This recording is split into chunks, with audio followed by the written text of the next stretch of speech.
Okay, hello students, good morning. So today I'm going to explain to you about syntax, heads, and modifier. Alright, firstly, I'd like you to know the learning goals of today Zoom record. The first one is the hierarchical sentence structure because sentence in syntax we learn about how sentences are formed. Okay, the second one is word categories. The next is X bar, and then ambiguity.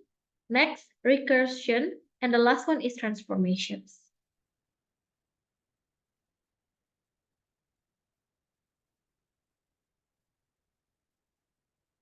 All right, syntax. Any speakers of any human language can produce and understand an infinite number of possible sentences. Yes, like many number of possible sentences, okay? We can form any sentences we want to speak to other people, right? Thus, we can possibly have a mental dictionary of all the possible sentences. Rather, we have the rules for forming sentences stored in our brains. That's why the definition of syntax is the part of grammar that pertains to a speaker's knowledge of sentences and their structures. So we analyze how the sentences and their structures are formed. What the syntax rules do? The rules of syntax combine words into phrases and phrases into sentences. They specify the correct word order for a language. For example, English is a subject verb object or SVO, right? I know that you have already familiar with this term when you learn how to write and so on, okay? For example, the president nominated a new Supreme Court justice. President, the new Supreme Justice Court nominated. So we specify the correct word order for language. We cannot say this one, okay? So we have to say in SVO. We have subject, we have verb, and also object. Okay, so it makes a good sentence, right? They also describe the relationship between the meaning of a group of words and the arrangements of words. Yeah, I mean what I say versus I say what I mean. Yeah, so we arrange the words into a good sentence. Next, the rules of syntax also specify the grammatical relation of a sentence, such as the subject and also direct object. For example, your dog chased my cat. Yeah, this is in past simple. Your dog chased my cat versus my cat chased your dog. Okay, so we care or we specify the grammatical relations. We use past simple, for example, in making a sentence, and also which one becomes the subject and which one becomes the direct object. Okay, syntax rules specify constraints on sentences based on the verb of the sentence. Like this one, the boy found. The boy found. We have subject and then verb. Then the boy found in the house. We have subject, we have verb, we don't have object, but we have the prepositional phrase, okay, in the house. The boy found the ball soundly. So this one is the correct, this one is the perfect sentence because why? Because it has subject, verb, object, and also the the adverbial phrase, okay, soundly, right? The boy found the ball soundly. Or this one, Disa slapped the baby. Disa slapped the baby. It only has a subject, verb, and then object, the baby. But the sentence is not correctly correct because why? Because does not have any meaning. Disa slapped the baby. Okay? Disa slapped this one. Zach believes Robert to be a gentleman. And this one is right. Zach believes to be a gentleman. And Zach tries to be a gentleman. Yeah, Zach tries to be a gentleman is also correct. Zach tries Robert to be a gentleman. It's incorrect. Okay. Syntax rules also tell us how words form groups and are hierarchical ordered in a sentence. For example, the captain ordered the old men and women off the ship. Okay, so it forms the hierarchical order in a sentence, right? If, for example, we have a double subject or double object, then we can do this one. This sentence has two possible meanings, okay? So it could be an ambiguity because the meaning are varied. The first one, the captain ordered the old men and the old women of the ship. So they are all old women and old men. The second one, the captain ordered the old men and the women of any age of the ship. Okay, so it has two different meanings, right? Next, the meanings depend on how the words in the sentence are grouped. Specifically, to which words is the adjective old applied. So the first one, the captain ordered the old men and women of the ship, or the captain ordered the old men and women of the ship. So see, they are different, right? The old men, the old woman, one group, and the second one is women, just women without the term old. Next, what the syntax rules do. These groupings can be shown hierarchically in a tree. So we have this tree, and so it explains how the words or the sentences are formed. Old men and women. So old men, they are together, this one, and women is different, or old men and women. So these men and women can be in one group. Okay, they are both old men and women. These trees reveal the structural ambiguity in the phrase old men and women. So each structure corresponds to a different meaning, right? So structurally ambiguous sentences can often be humorous. For example, the catcher said, "Watch out for this guy. He's a great fastball hitter." And the pitcher said, "No problem. There's no way I've got a great fastball." What grammaticality is not based on? First one, grammaticality is not based on prior exposure to a sentence. The second, it's not based on meaningfulness. And the last one, it's not based on truthfulness. And in sentence structure, we could say that the sentence, the child found the puppy, is based on the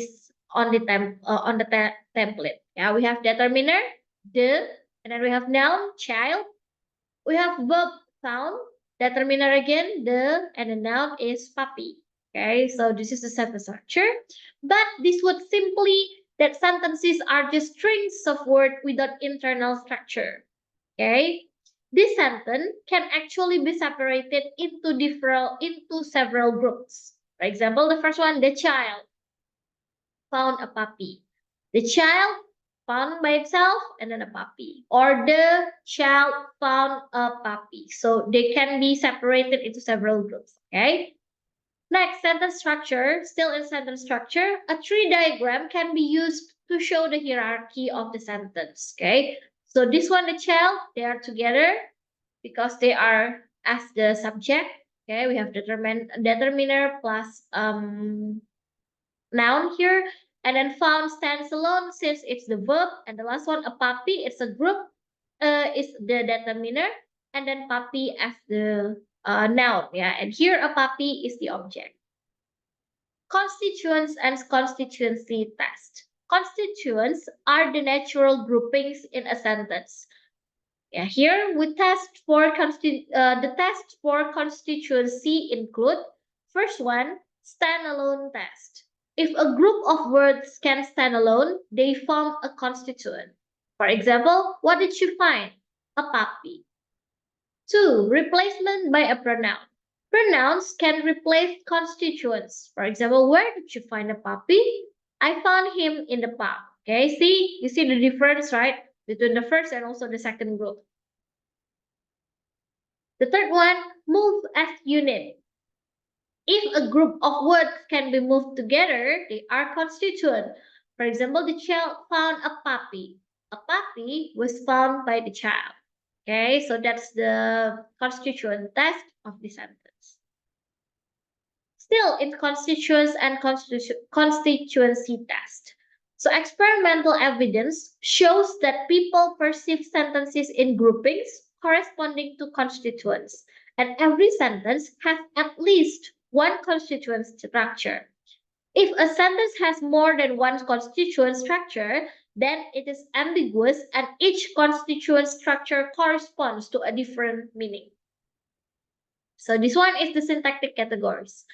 A syntactic category is a family of expressions that can be substituted for another without loss of grammaticality. For example, like we have already stated before, in example, the child found a puppy.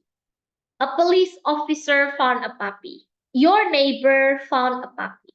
This one, the child found a puppy.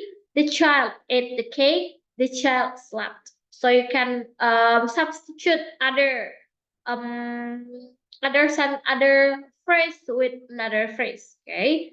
All the underlined groups constitute a syntactic category known as noun phrase or NP. Okay. NPs may be a subject or an object of a sentence and may contain a determiner like the, this, these, so on. Proper name, yeah, person's name, for example, Dewi, Sandra, and so on. And then we have pronoun, I, you, they, we, he, she, it, or maybe a noun alone, like for example, dog, yeah, without any determiner. So that's the noun phrase.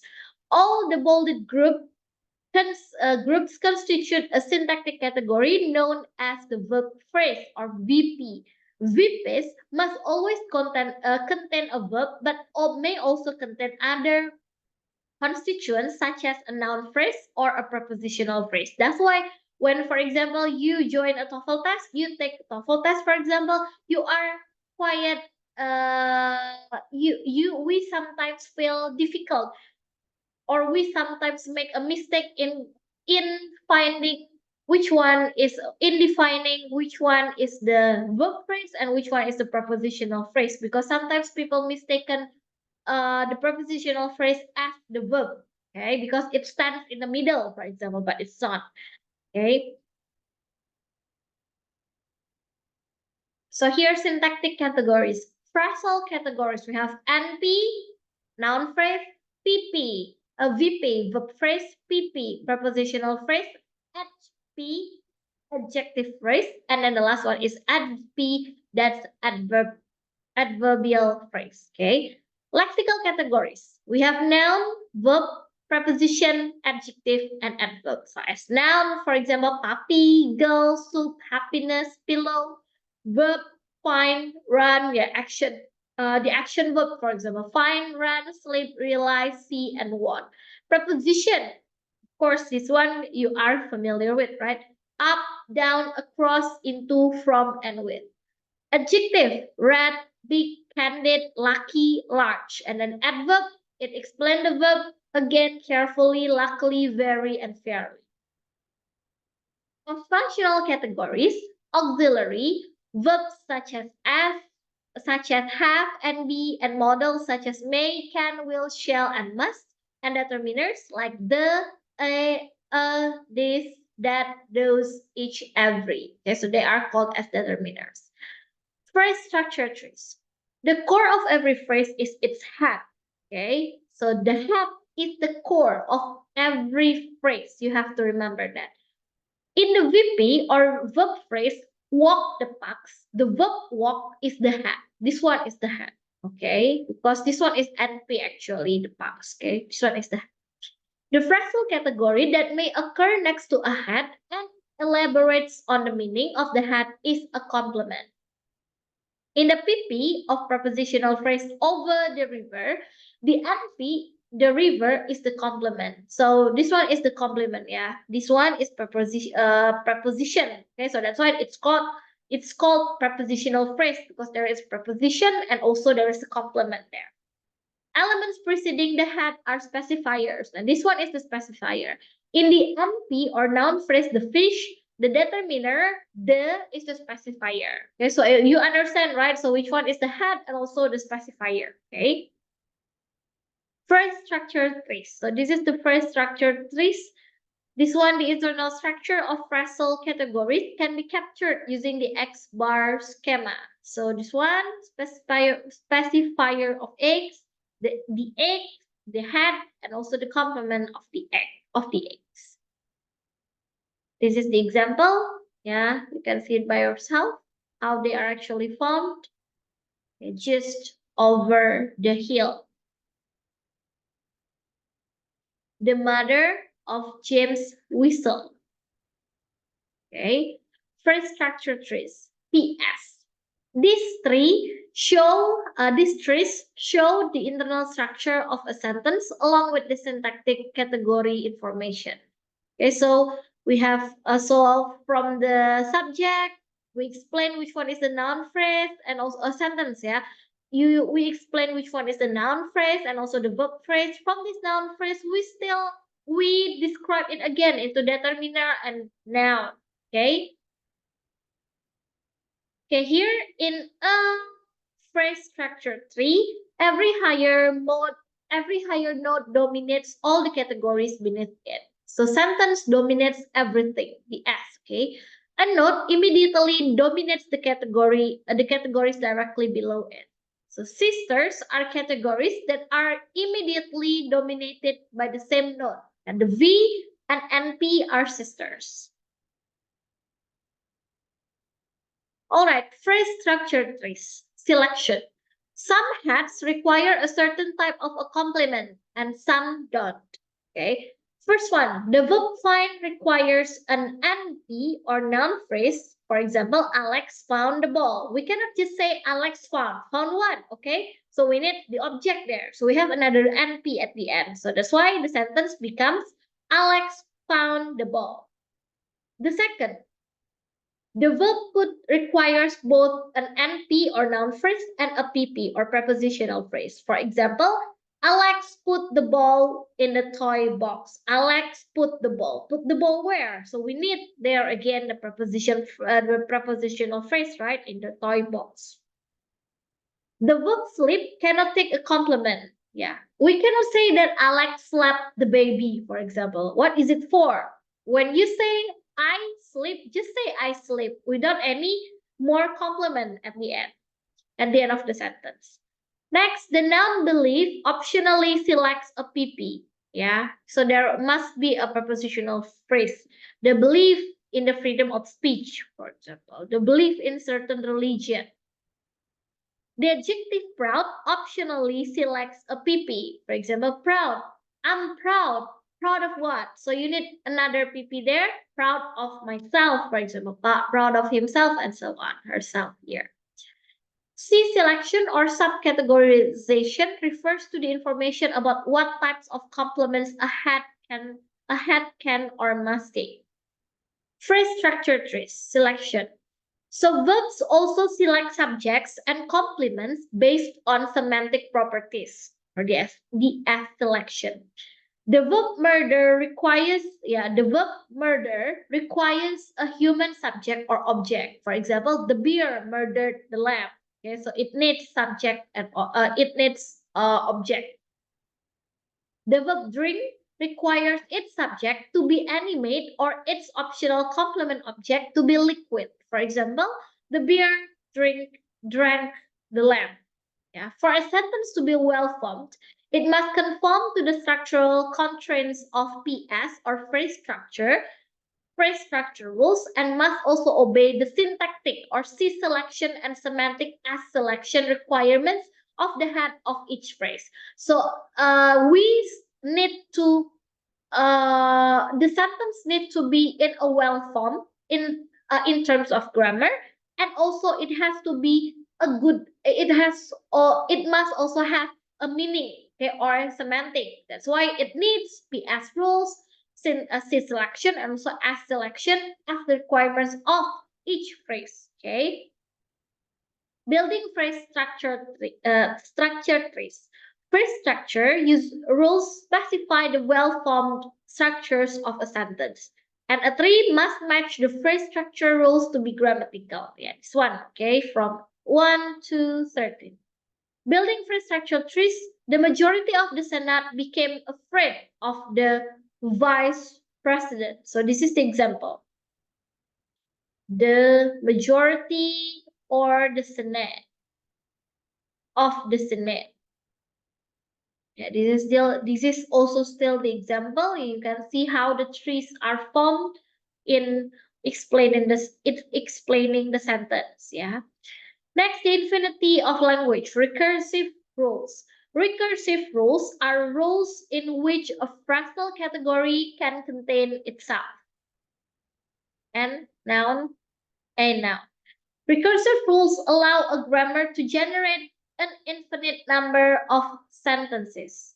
For example, a very beautiful, smart, cute girl. So it has many kinds of adjectives. So recursive allow this. We generate a numbers of adjective there. What heads the sentence? All sentences contain information about tense when a certain event or state of affairs occurred. So we can say that tense is the head of a sentence. So sentences are TPs with T representing tense markers and models. Okay, this one. Specifier TPN. What heads the sentence? The girl may cry. The child ate. So you see how the trees are formed? Here. And then we go to structural ambiguities. The following sentence has two meanings, right? Because sometimes we are confused. Sometimes people feel, sometimes we mistaken how when the people talk, and then we find the sentences are ambiguous. So this one is the structural ambiguities. So the boy saw the man with the telescope. It has two meanings. The first one, whether the boy used the telescope to see a man, or it literally say it is as it is. The boy saw the man who had the telescope in his hand, for example. Now, each of these meanings can be represented by a different phrase structure tree. How? The two interpretations are possible because the PS rules allow more than one structure for the same string of words. This is. So the first one, the boy used a telescope to see the man. So these trees can actually explain what the sentence is really meant. Is really meant. So if we are confused about the meaning, for example, then we can see from these trees. But when we talk directly, for example, in speaking, it's quite hard to find the trees first and find out what it meant. Okay. So this one is the more structure. Adverbs. We have adverb here. Adverbial phrase like yesterday, often, in the middle. Adverbs are modifiers that can specify how, like how quickly, how slowly, and when at the time an event happens. Next we have transformational analysis. So recognizing that some sentences are related to each other is another part of our syntactic competence. Okay. For example, the boy is sleeping. And then, is the boy sleeping? The first sentence is a declarative sentence, or it's affirmative statement, meaning that it asserts that a particular situation exists. Meanwhile, the second sentence is a yes-no question, meaning that asks for confirmation of a situation. So the difference in meaning is indicated by different word orders, which means that certain structural differences correspond to certain meaning differences. And for these sentences, the difference lies in where the auxiliary occurs in a sentence, whether it is in front or it's in the middle. Okay. Now here in transformational rules, yes-no questions are generated in two steps. The first one, the PS rules generate a declarative sentence which represents the basic structure or deep structure of the sentence. And the second one, a transformational rule that moves the auxiliary before the subject to create the surface structure or the F structure. Other sentence pair that involve transformational rules are active to passive, from active voice to passive one. For example, the cat chased the mouse. So in passive, it becomes the mouse was chased by the cat. 3 sentences. There was a man on the roof. A man was on the roof. PP purposing. The astronomer saw the quasar with the telescope. Or with the telescope, the astronomer saw the quasar. Okay. And here is the structural dependency of rules. So transformations are structure dependent, which means they act on phrase structures without caring what words are in structures. So for example, the move rule can be applied to any PP or prepositional phrase as long as it is an adjunct to verb. Yeah. Then the second subject verb agreement stretches across all structures between the subject and the verb. Here's the yes-no question. The formation of yes-no questions comes from transformation move relocating the T form, the corresponding declarative sentence. For example, the boy will sleep. Will the boy sleep? C takes TP. C takes TP as its complement. C can have Q feature, but not always. Okay. And then this one is the embedded CPs. CPs are needed not just for questions. Yeah, so it could also be in having NP complement or VP complement and so on. Okay. Well, I think that's all for my explanation in this meeting. I hope that you understand about the syntactic rules and then hats, modifiers, pacifier, and so on, ambiguities also. So and also how to form the trees, the what is it? The trees, yeah, of sentence. Okay, that's all. Thank you. Bye bye. See you in the next video.